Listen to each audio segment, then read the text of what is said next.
इस वीडियो को देखने से कबल इस वीडियो को लाइक कीजिए, अपने दोस्तों के साथ शेयर कीजिए और अगर अभी तक आपने हमारे चैनल को सब्सक्राइब नहीं किया तो इसे सब्सक्राइब कर लीजिए और साथ ही मौजूद बेल आइकन को दबा लीजिए ताकि आपको तमाम नई स्टोरीज मिलती रहे।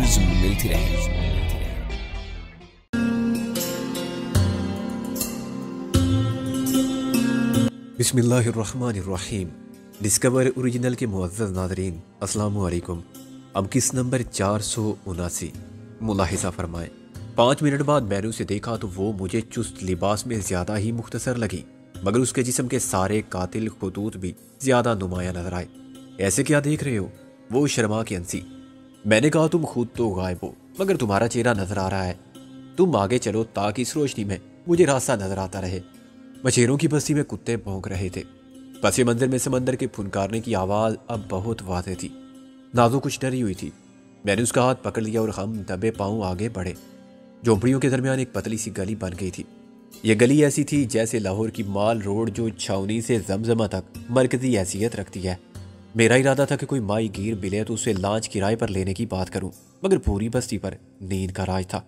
वो गली अचानक ख़त्म हो गई और मैंने अपने सामने तारीक समंदर को देखा। बस्ती कतरे बुलंदी पर वाक़ थी। उसके आगे चट्टानों का सिलसिला था जो तकरीबन एक परलांग तक फैला हुआ था। समंदर की लहरें उन चट्टानों से टकरा टकरा के मुंतशिर हो रही थी। बाईं जानी बहुत सी कश्तियाँ और लांचें बनी हुई थी। उस तरफ समंदर का साहिल हमवार था और चट्टानों की दीवार मौजों की जलगार को रोक लेती थी। हम पूरी गली से गुजर कर आ गए और आवारा कुत्तों के सिवा किसी भी ज़ीरू ने हमारा इस्तकबाल नहीं किया था। कुत्तों से मैं खुद भी खासा डरता था, मगर नाज़ों के साथ मैं अपनी बेखौफी का भरम रखने पर मजबूर था। वो कुत्ते भी कुछ बुज़दिल थे कि घुर्रा के पसपा हो गए।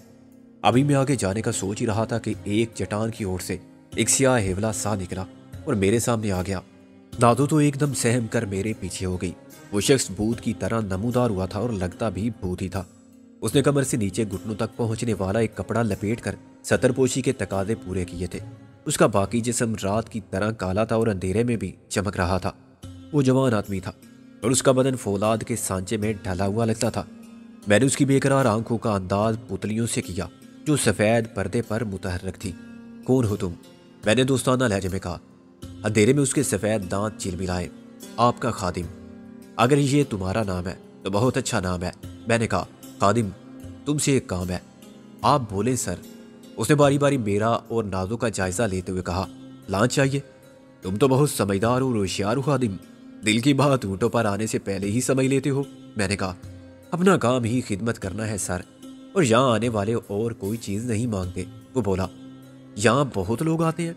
मैंने फिक्रमंद होकर कहा वही आते हैं सर जो खादिम को जानते हैं। आप पहली बार आए हैं ना, इसलिए घबरा रही हैं। वो हैरत अंगेज तौर पर साफ उर्दू बोलता था। लेकिन आप खादिम पर भरोसा करें, किसी को कभी कुछ मालूम नहीं होगा सर। क्या मालूम नहीं होगा? मैंने कहा ये कि आप आए थे और आपने एक रात के लिए हमसे लांच ली थी। वो बोला हम किसी से कुछ नहीं पूछते सर, उसका नाम पता हमारे लिए बेकार है। तुम्हें दाम से काम है? मैंने कहा है ना यही बात। बिल्कुल ठीक बोला आपने सर, हम दाम लेंगे और काम करेंगे। जैसा दाम वैसा काम और जैसा काम वैसा दाम। अब आप बोलो। मैंने कहा तुम्हारी लांच कैसी है? एकदम फर्स्ट क्लास लग्जरी। मैंने कहा मुझे लग्जरी से ज़्यादा दूसरी चीज़ों की ज़रूरत है। शायद लोग तुम्हारी लांच पर एक रात गुजारने के लिए आते होंगे और सुबह होने से पहले चले जाते होंगे। यस सर, हम लांच को समंदर में ले जाते हैं। लांच पर सब कुछ है, शराब भी विलायती मिलेगी। मैंने कहा लाइफ जैकेट है? वो कुछ हैरान होकर बोला है सर, वैसे लांच एकदम नया है, ऐसा कोई खतरे का बात नहीं है। बेडरूम भी अच्छा है। मैंने कहा रात भर का मुआवजा तुम क्या लेती हो? 1000 रुपये सर। वो बोला आप कल का दिन के वास्ते बोलो तो हम आगे चले जाएं। 2 रात का 1500। मैंने कहा तुमने रॉक साइड एंड लैंड देखा है? वो चौंका। रंग महल वाला? मैंने कहा हाँ, हमें उस जजीरे पर जाना है। इस वक्त? हाँ अभी। मैंने कहा उसी जजीरे पर एक तरफ चट्टानों की दीवार है जो लहरों के जोर से टूट गई थी। उसने इकरार में सर हिलाया। देखिए हमने। मैंने कहा हम उसी सम से जाएंगे। वो तो बहुत खतरनाक जगह है सर, आप दूसरी तरफ से जाओ।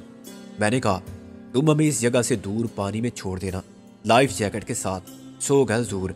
आगे हम तैर कर जाएंगे और फिर हम क्या करेंगे? तुम वापस आ जाओगे اور صبح سورج نکلنے سے پہلے پھر وہیں ہوگے جہاں ہمیں چھوڑ کر گئے تھے۔ وہ تذبذب کی کیفیت میں کھڑا کچھ سوچتا رہا۔ میں نے کہا، جانے کے تم کو 5,000 ملیں گے، واپس لانے کے 10,000۔ اگر تم میں ہمت ہے 5-6 گھنٹے میں 15,000 کمانے کی تو بولو۔ اس کے تذبذب پر بے یقینی غالب آ گئی۔ 15,000؟ آپ 15-16 بولا یا 15,000 ہے؟ 15,000 میں نے کہا، لیکن ابھی میں صرف 5,000 دوں گا، باقی صبح جب تم آؤ گے ہمیں لینے۔ ہم آئیں گا، کیوں نہیں آئیں گا سر؟ خادم نے خوشی سے کانپتی آواز میں کہا۔ آپ ہمارے ساتھ چلیں، ہمارے پیچھے آئیں۔ میں نے کہا، ہم ساتھ نہیں جا سکتے، تم راستہ بتا دو اور جگہ بتا دو۔ اس نے سر کھجایا۔ شاید وہ سمجھ نہیں سکا تھا کہ ہم اس کے ساتھ جاتے ہوئے ڈرتے کیوں ہیں، اور جو کام آسانی سے ہو سکتا ہے وہ مشکل طریقے پر کیوں کرنا چاہتے ہیں۔ میں اسے اپنا مسئلہ نہیں بتا سکتا تھا کہ سمندر میں لانچ پر قدم رکھنے سے پہلے میں اس بریف کیس کو کہیں چھپانا چاہتا ہوں جس میں 9 لاکھ سے زیادہ کی رقم تھی۔ اچھا، آپ ایسا کرو، ادھر آ جاؤ۔ اس نے ہاتھ اٹھا کے انگلی سے کشتیوں اور لانچوں کے مختصر سے ہجوم کی طرف اشارہ کیا۔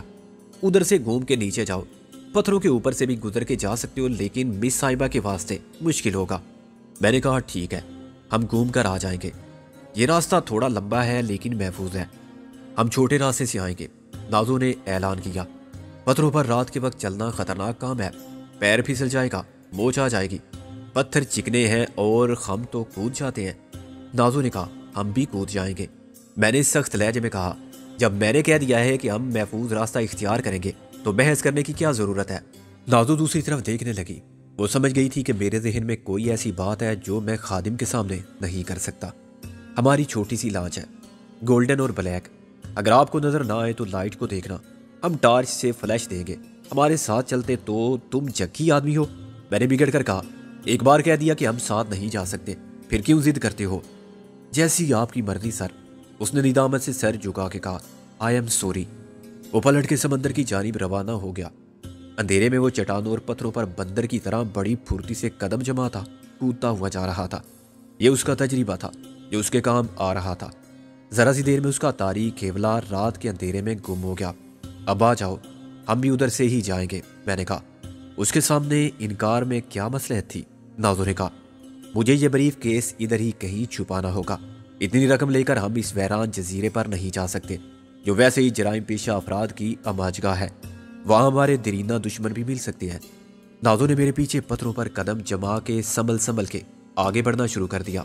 جہاں بھی ضرورت پڑی میں نے اس کا ہاتھ پکڑ کے اسے سہارا دیا یا ہاتھوں میں تھام کے اتار لیا۔ اگر میں اس بریف کیس کو کسی چٹان کے پیچھے رکھ دوں، میں نے 2 فٹ مربع ہموار پتھر پر رک کر ادھر ادھر دیکھا۔ پھر یاد کیسے رکھو گے کہ وہ کون سی چٹان تھی؟ نازو نے کہا، ہاں یہی الجھن میرے ذہن میں بھی ہے، نشانی یاد نہیں رہے گی، یہاں تو سب ایک سے پتھر ہیں، میں نے کہا۔ نازو نے کہا، اس کے علاوہ یہ کوئی عقل مندی بھی نہیں ہے، خادم فوراً سمجھ جائے گا کہ ہم اس کے ساتھ کیوں نہیں جانا چاہتے تھے۔ اس نے بریف کیس تمہارے ہاتھ میں دیکھا تھا، جب تم خالی ہاتھ نظر آؤ گے تو اس کے لیے کچھ بھی پوچھنا ضروری نہیں ہوگا، لیکن وہ بریف کیس کو تلاش کیسے کر سکتا ہے؟ فرض کرو میں اسے کسی بڑے پتھر کے نیچے رکھ دوں اور اس کے آس پاس پتھر ڈھیر کر دوں، وہ یہیں رہتا ہے، یہاں کے ایک ایک پتھر سے واقف ہوگا، اسے ایک بھی پتھر اپنی جگہ سے ہٹا ہوا نظر آیا تو وہ تاڑ جائے گا، پتھروں کا نیا ڈھیر تو اپنی خبر آپ دے گا۔ یہ شک تو ایک بچے کے ذہن میں بھی پیدا ہوگا کہ یقیناً اس بریف کیس میں کوئی ایسی چیز تھی جسے ہم ساتھ رکھتے ہوئے ڈرتے تھے۔ تم نے 1500 کے 15,000 کہے، خود ہی اپنی رئیسانہ شان اسے بتا دی۔ اس نے کہا تھا جیسا دام ویسا کام، میں نے اگلے پتھر پر کودتے ہوئے کہا۔ نازو نے میرے پیچھے چھلانگ لگائی، گرتے گرتے بچی۔ میں نے اسے نہ پکڑ لیا ہوتا تو وہ ایک خاصے گہرے کھڈ میں گر جاتی۔ خادم کا خیال ہے کہ ہم محفوظ راستے سے آ رہے ہوں گے، وہ بریف کیس تلاش کرے گا تو ادھر ہی آئے گا۔ اس کی جگہ میں ہوتی تو معلوم ہے کیا کرتی؟ نہیں، مگر مجھے معلوم ہے کہ میں کیا کرتا۔ میں اب تک اس سے بریف کیس چھین لیتا، 2 ہاتھ مار کے۔ 2 ہاتھ مار کے، نازو نے کہا۔ آپ سخت احمق ہوتے اگر ایسا رسک لیتے، میں تو خود بریف کیس تلاش کرتی، نہ ملتا تو اس پوری آبادی کے ہر جوان بوڑھے مرد کو، ہر بچے کو بریف کیس تلاش کرنے پر لگا دیتی اور انعام مقرر کر دیتی کہ جس نے بھی وہ صندوق لا کر دیا اسے 1000 روپے ملیں گے۔ ان کے لیے 1000 کی رقم قارون کا خزانہ ہوتی، اور میں شرط لگا سکتی ہوں کہ تم نے بریف کیس یہاں چھوڑا تو خادم یہی کرے گا اور وہ تمہارے ہاتھ بھی نہیں آئے گا۔ تم کہاں تلاش کرو گے اسے؟ تمہارے پاس وقت بھی نہیں ہے، بہتر ہے کہ اسے بھی اپنے ساتھ رکھو۔ اتنے دلائل دینے کی کیا ضرورت تھی؟ میں نے اسے ڈانٹ کر کہا یہ فیصلہ تو میں بہت پہلے کر چکا ہوں، عورتوں کو زیادہ بولنے کی عادت جو ہوتی ہے۔ نازو نے تن سے کہا اب منہ اٹھائے کیا دیکھ رہے ہو، نیچے اتارو مجھے۔ وہ 6-7 فٹ اوپر ایک چٹان پر ٹانگیں لٹکائے بیٹھی ہوئی تھی۔ میں نے اس کی ایک ٹانگ پکڑ کر کھینچی تو اس نے چیخ ماری اور سیدھی میرے اوپر آئی۔ میں نے اسے بھی بریف کیس کے پاس رکھ دیا۔ خواہ مخواہ ہیرو مت بنو، نازو نے خفگی سے کہا، تم بھی خواہ مخواہ نخرے مت دکھاؤ۔ میں کیا کرتا آخر، سر آگے کر دیتا کہ جوتوں سمیت اتر آؤ، میں نے کہا، اور اوپر بیٹھ کے حکم دیا کہ اتارو مجھے، تھینک یو نہیں کہا جاتا۔ اب ہم ساحل کی ریت پر اتر گئے تھے اور کشتیوں کے خاصے قریب بھی پہنچ چکے تھے۔ ایک دوستانہ لڑائی کے بعد ہمارے درمیان بات چیت بند ہو گئی تھی۔ میں نے کشتیوں اور لانچوں کو آنکھیں پھاڑ پھاڑ کر دیکھا، مگر رات کے اندھیرے میں گولڈن اور بلیک رنگ کی تمیز کرنا مشکل تھا۔ اچھا ہوتا اگر اسی کے ساتھ آ جاتے، میں نے کہا۔ نازو نے کوئی جواب نہیں دیا اور پلٹ کر ایک طرف چل پڑی۔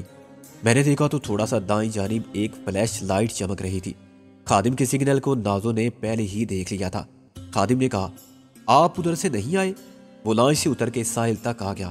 ہاں، مس صاحبہ نے کہا کہ جب یہ بندر کا بچہ ادھر سے جا سکتا ہے تو ہم کیوں نہیں جا سکتے، میں نے بنا کے کہا۔ میں نے بندر کا بچہ نہیں کہا، نازو بولی۔ او یس، تم نے بندر کہا تھا، مجھے یاد آ گیا، مگر دیکھو مس صاحب کو بالکل موچ نہیں آئی، یہ بھی کم نہیں ہے تم سے۔ نازو نے مجھے خوں آشام نظروں سے گھورا۔ خادم نے آگے چلتے ہوئے کہا آپ بھی تو ساتھ تھے مس صاحب کے، موچ کیسے آتی؟ غالباً وہ چالاک آدمی چھپ کر ہماری پیش رفت پر نظر رکھے ہوئے تھا اور یہ دیکھتا رہا تھا کہ میں نے کتنی بار نازو کی مدد کی تھی۔ اگر میں بریف کیس چھپانے کی کوشش کرتا تو کسی دشواری کے بغیر وہ واپسی پر اس سے اپنے قبضے میں کرتا اور غائب ہو جاتا۔ ہمارے لانچ پر چڑھ جانے کے بعد اس نے لانچ کو چپوؤں کی مدد سے آگے بڑھانا شروع کیا۔ اس نے کہا تو یہی کہ وہ انجن چلا کے سونے والوں کو جگانا نہیں چاہتا اور اپنی روانگی کو خفیہ رکھنا چاہتا ہے، مگر بے خوابی کے شکار ایک بوڑھے نے، پھر ایک ناراض بڑھیا نے اور مڈ نائٹ رومانس میں مصروف ایک نوجوان جوڑے نے لانچ کو دیکھا اور خادم سے سوال بھی کیا کہ وہ کہاں جا رہا ہے۔ اس نے سب کو ایک ہی جواب دیا، جہاں میری مرضی۔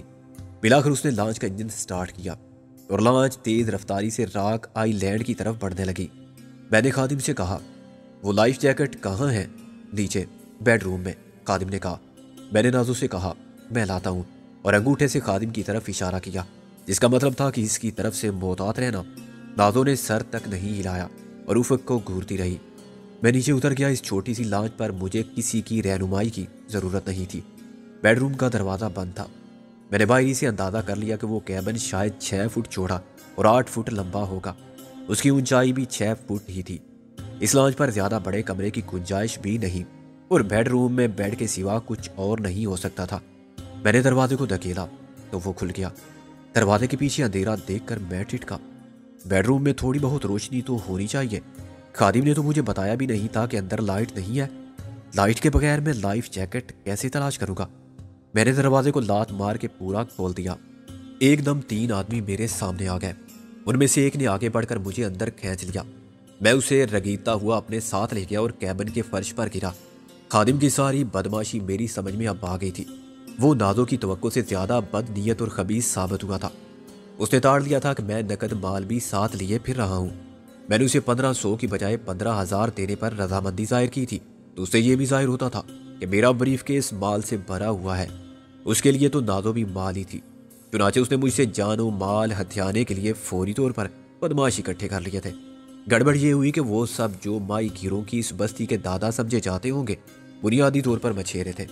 انہوں نے صحیح بدماشی سیکھی بھی نہیں تھی۔ پھر یہ کہ انہوں نے مجھے ایک عیاش سیٹھ سمجھنے کی غلطی کی۔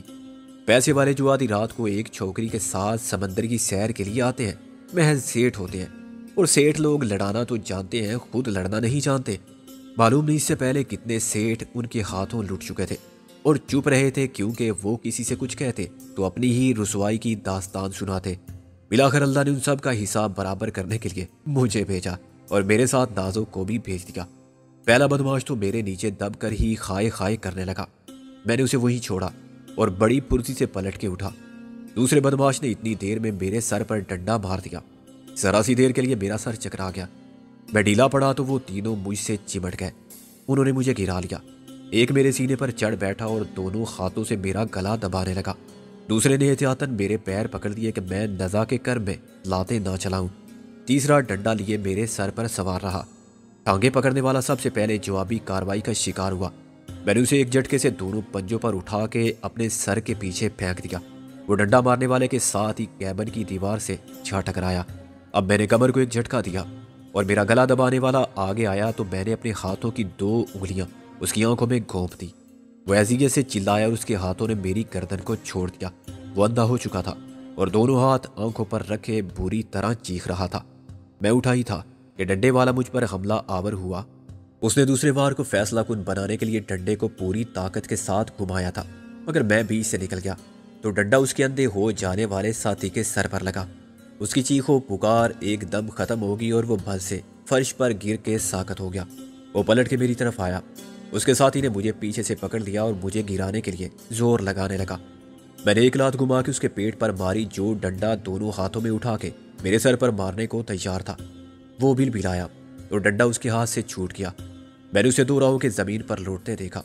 मुझे पीछे से गिरफ्त में लेने वाला मेरे सर को अपने सर से टकरे मार रहा था।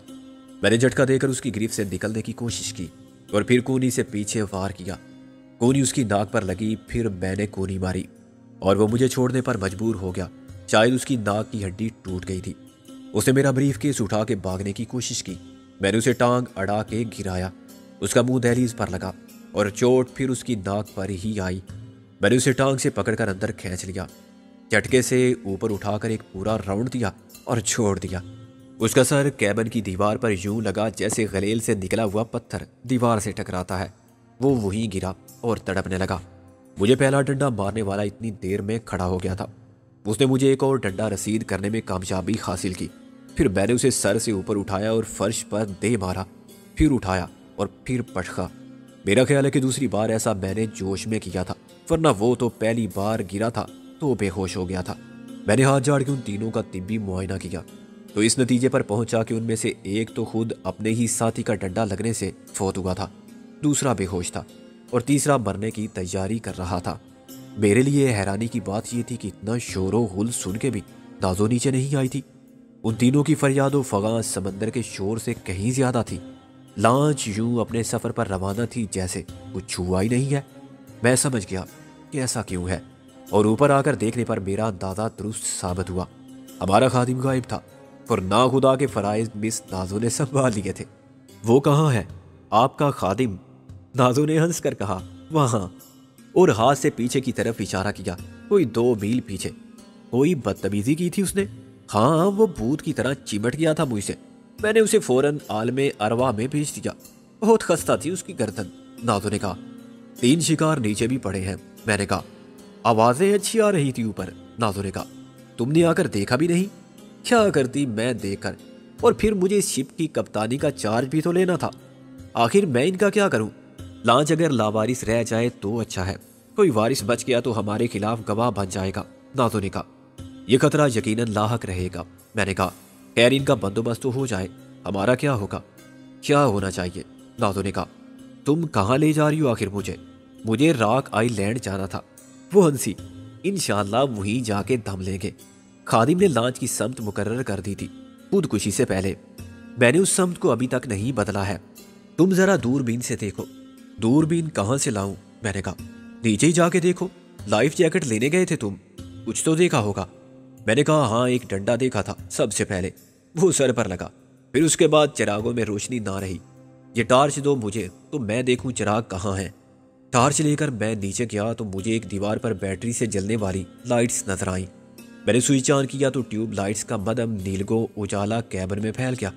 इस बेडरूम में फोल्डिंग बेड था जिसे एक दीवार के साथ खड़ा करके हुक कर दिया जाता था।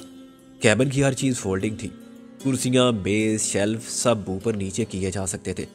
3 आड़े तिरछे पड़े हुए अफराद में से 2 अपनी लालच की सजा पा चुके थे, जिन्हें शामत आमाल सोने से उठा के जहां ले आई थी जहां उनको ताअबद सोना था। मैंने उनकी लाशों को समंदर के सुपुर्द किया और तीसरे शख्स के बारे में सोचने लगा। वो अभी जिंदा था। मेरे लिए ये फैसला करना दुश्वार था कि उसकी बेहोशी की नोयत मामूली है या संगीन, और वो होश में आएगा या इसी कैफियत में अपने साथियों से जा मिलेगा। इस हालत में वो मेरे लिए खतरनाक नहीं था। चुनाचे मैंने उसे छोड़ के कैबिन का जायजा लिया। 4 लाइफ जैकेट मुझे एक अलमारी से मिली। उसी में दूरबीन और एक ट्रांसिस्टर रेडियो, शराब की बोतलें और कुछ खाने पीने का सामान भी था। एक एक करके मैंने सब शराब की बोतलों को समंदर में फेंक दिया। ये लांच अय्याशी और बदकारी का अड्डा थी। चुनाचे अलमारी में वो सब था जो अय्याशी के लवाजमात में शुमार होता था। दूरबीन के साथ मैं ऊपर पहुंचा तो नाजो बड़ी महारत से लांच को कंट्रोल कर रही थी। अब लहरें बड़ी हो गई थी और पानी की बौछार हम दोनों को शराबूर करने लगी थी। मैंने दूरबीन को फोकस किया और चारों तरफ देखा। मुंबई की बंदरगाह में खड़े हुए बहरी जहाजों की रोशनियां एकदम मेरे सामने आ गई। इससे मुझे अंदाजा हुआ कि दूरबीन खासी ताकतवर है। बहुत बड़े बड़े तिजारती जहाज हर तरफ लंगर अंदाज थे, लेकिन हम किसी के करीब से भी नहीं गुजर रहे थे। मैंने लांच की समत में दूरबीन को फोकस किया तो मुझे थोड़ा सा बाईं जानिब चट्टानों की सुरमई लकीर नजर आने लगी। मेरा ख्याल है कि रॉक आइलैंड यही होगा। मैंने दूरबीन नाजो को थमा के लांच को संभाल लिया। नाजो ने दूरबीन आंखों से लगा के सारी लाया। थोड़ा सा रुख बदल देना चाहिए। अगर हमारा अंदाजा गलत हो गया तो हम गलत जगह जा उतरेंगे, नाजो ने कहा। इसमें परेशानी की कौन सी बात है? मैंने नफी में सारी लाया। हम गलती के मुतहम्मल नहीं हो सकते। हमारे पास वक्त नहीं है। आज ही रात हमें मोहसिन और गालिब के लिए कुछ करना होगा। रात आधी से ज्यादा तो गुजर चुकी है, नाजो ने कहा। इस बात को मैं यूं कहूंगा कि अभी आधी रात बाकी है। सुबह तक बहुत वक्त है हमारे पास, मैंने कहा। बस दुआ करो कि हम सीधे उस जजीरे पर जा उतरे। फिर कुछ उम्मीद की जा सकती है, क्योंकि जजीरा ज्यादा बड़ा नहीं है और हमें सारे जजीरे पर नहीं, सिर्फ उस महल में देखना है। महल अब कहाँ रहा, खंडर है। खंडर ऐसा पुराना भी नहीं है। उसका कुछ हिस्सा सलामत है, कुछ जमीन दोज कमरे भी हैं। जमीन दोज कमरों में पानी नहीं भर जाता होगा। जो मालूमात मुझे हासिल हुई हैं उसके मुताबिक महल का सिर्फ मशरकी हिस्सा पानी की जद में आता है, वो भी खास मौसम में, उस वक्त जब समंदर चढ़ता है। जिस साल ये महल तबाह हुआ समंदर में गैर मामूली तूफान था। वैसा तूफान फिर कभी नहीं आया। उस तूफान के असरात मुंबई के साहिल पर भी महसूस किए गए थे, मगर यही तूफान खलीज बंगाल से गुजरा तो मशरकी पाकिस्तान में तबाही आ गई, मैंने कहा। दादू ने दूरबीन आंखों से हटा के कहा, क्या हम आखिर तक लांच में ही जाएंगे? तुम्हारा क्या अंदाजा है, हम कितनी दूर हैं अब? शायद 1 मील। लो तुम देखो, नाजो ने कहा। एक लहर ने उसे और मुझे बुरी तरह भगो दिया। मैंने शीशे साफ करके दूरबीन से देखा। नाजो का अंदाजा ठीक ही मालूम होता था। हम जब 1 फरलांग दूर होंगे तो इंजन बंद कर देंगे, मैंने कहा।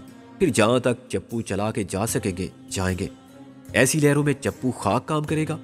देखेंगे, कोशिश करेंगे, वरना फिर लहरें जहां तक पहुंचा दे, मैंने कहा। बाकी फासला तैर कर। लांच शायद किसी चट्टान से टकराई। एक साथ मेरे और नाजो के कदम उखड़ गए। अब लांच एक साइड पर झुकने लगी। मैंने उसे बड़ी मुश्किल से संभाला। फिर कंट्रोल नाजो के हवाले करके मैं नीचे गया और लाइफ जैकेट उठा लाया। लाइफ जैकेट नाजो के लिए बड़ी थी, मगर इसका फायदा था, अपने कम वजन के साथ वो ज्यादा आसानी से तैर सकती थी। ब्रीफ केस को मैंने एक बेल्ट के साथ कमर पर बांध दिया। इसमें हमारी कुल रकम ही नहीं, हमारा असलाह भी था, जो अभी तक भीगने से इसलिए महफूज रहा था कि ब्रीफ केस के अंदर प्लास्टिक कवर ने उसे तकरीबन वाटर प्रूफ बना दिया था। मैंने फिर दूरबीन से देखा तो रॉक आइलैंड का पूरा मंजर मेरे सामने आ गया। चट्टानें किसी छोटे से सिलसिला एक पो की तरह दीवार बनी खड़ी हुई थी और उनके पीछे महल के आसार यूं दिखाई देते थे जैसे गिरे कैनवस पर काले रंग में बनी हुई तस्वीर। कैप्टन, हम सही जगह पहुंच गए हैं, मैंने मुसर्रत से कहा। इंजन बंद कर दो। नाजो ने दूरबीन मुझसे ले ली। मैं कैप्टन हूँ, इंजीनियर नहीं, मुझे नहीं आता इंजन बंद करना। मैंने टॉर्च की रोशनी में इंजन का मुआयना किया और उसका स्विच ऑफ करने में कामयाब रहा। यकलख्त फजा खामोश हो गई और मुझे एहसास हुआ कि ये छोटा सा इंजन कितना ज्यादा शोर कर रहा था। समंदर का शोर इसकी आवाज में दब गया था। लांच कुछ दूर तक ऐसे ही चलती गई। फिर उस पर लहरों ने शलगार की। उसका दूसरा किनारा किसी चट्टान से लगा और झटके ने नाजो को मेरे ऊपर उछाल दिया। अभी हम संभले भी ना थे कि एक जबरदस्त लहर हमारे ऊपर से गुजर गई। मैंने नाजो का हाथ थाम के कहा, रेडी? नाजो ने चेहरे से पानी साफ करके सारी लाया। मैंने कहा, मेरी बेल्ट पकड़ लो। अच्छा ठहरो, मैं दोनों को एक साथ बांध देता हूँ। अब हम एक साथ पानी में कूद कर एक साथ तैरना शुरू करेंगे। लांच वैसे भी डूबने ही वाली है। 1 2 3। मैं और नाजो समंदर में कूद गए। पानी की एक लहर ने हमें बहुत आगे पहुंचा दिया। मुझे सबसे ज्यादा डर किसी चट्टान से टकरा जाने का था। जजीरे का ये साहिल चट्टानों से भरा पड़ा था और कोई तूफानी लहर हमें उठा के किसी चट्टान पर दे मारती तो हमारी सारी हड्डियां चिटक जाती। नाजो बड़ी बहादुरी से मौजों के खिलाफ निबर्द आजमा थी। मैंने एक चट्टान को अपने बहुत करीब देखा और एक हाथ फैला के पकड़ लिया। नाजो ने भी एक हाथ सारे के लिए आगे बढ़ा दिया। हम दोनों ने अपनी फूली हुई सांसों पर काबू पाने में चंद सेकंड सर्व किए, फिर आगे बढ़ना शुरू किया। अब पानी में चट्टानें जगह जगह नमूदार हो गई थी, चुनाचे मैं ज्यादा महफूज था। किसी भी लहर के आने से पहले मैं और नाजो करीबी चट्टान की ओट में हो जाते थे। लहर चट्टान से टकराती थी और उसका जोर टूट जाता था। जाग के साथ फवार सी हमारे सरों पर बरसती थी, फिर हम अगली चट्टान की पनाह में पहुंच जाते थे। अगर हम ऐसा ना करते तो हर लहर हमें अपनी कुव्वत के साथ इसी चट्टान से टकरा देती। खराशें मुझे भी आई थी। मेरे हाथों की पुश्त पर और कलाई से कोनी तक जहां भी रगड़ लगी थी वहां समंदर के पानी से जलन महसूस हो रही थी। नमकीन पानी से मेरी आंखों में भी मिर्चें सी लगी हुई थी। नाजो की हालत भी मुख्तलिफ नहीं हो सकती थी। मैंने दिल ही दिल में उसकी हिम्मत की दाद दी कि वह मुंह से एक लफ्ज निकाले बगैर हर तकलीफ बर्दाश्त कर रही थी और इस जिद्दोजहद में किसी तरह भी मुझसे पीछे ना थी। बिलाखिर पानी इतना रह गया कि हम रेत और पत्थरों पर कदम जमा के आगे बढ़ सकते थे। मैंने नाजो का हाथ मजबूती से थामे रखा और उसे चिकने ऊंचे नीचे ना हमवार पत्थरों से फिसलने नहीं दिया। आहिस्ता आहिस्ता हम पानी से भी निकल आए और एक ऐसी हमवार चट्टान पर पहुंच गए जहां थोड़ी देर बैठ के दम लेने की गुंजाइश थी। मैंने नाजो की सेफ्टी जैकेट का हुक अलग किया, फिर ब्रीफ केस के बोझ को अलग किया तो मुझे खासा सुकून मिला। मैंने समंदर को देखा तो मुझे अपना जिंदा सलामत किनारे तक पहुंच जाना किसी मोइजे से कम न लगा। पानी में अनगिनत स्याह धब्बे से नजर आ रहे थे। ये सब पत्थर की चट्टानें थी जो फुनकारते हुए समंदर के खूनी दांतों की तरह दिखाई देती थी। मैंने सिर्फ समुद्री लहरों का ही मुकाबला नहीं किया था, अपने साथ नाजो को भी संभाला था और ब्रीफ केस को भी खींचा था। मैं खाली हाथ अकेला तैर कर आता तब भी ये मुश्किल काम था। इतनी मुज़ाहमत के साथ, खतरात के साथ और जिम्मेदारियों के साथ मेरी जिद्दोजहद बहुत ज्यादा मुश्किल हो गई थी। थकन से मेरे जिस्म का जोड़ जोड़ दर्द करने लगा था। चेहरे और बालों से पानी साफ करके मैंने नाजो की तरफ देखा। तुम ठीक हो ना? नाजो ने सर हिलाया। तुम ठीक हो? मैंने कहा बस मामूली सी खराशें हैं हाथों पर, तुम्हें चोट तो नहीं आई कहीं? नाजो ने जूते उतार के पानी और रेत को बाहर झाड़ा। नहीं, मुझे भी खराशें महसूस होती हैं। ये लिबास बहुत अच्छा रहा। तुम एक हैरत अंगेज लड़की हो, मैंने कहा। पहले भी तुमने बहुत मुश्किल काम किए हैं, इस वक्त भी कमाल कर दिया तुमने। आधी रात के अंधेरे में ऐसे खतरनाक समंदर को तैर कर उबूर करना अच्छे अच्छे मर्दों के बस की बात नहीं। तुमको डर भी नहीं लगा? वो हंसी। मैं अकेली नहीं थी, तुम पर एतमाद मेरी असल ताकत था।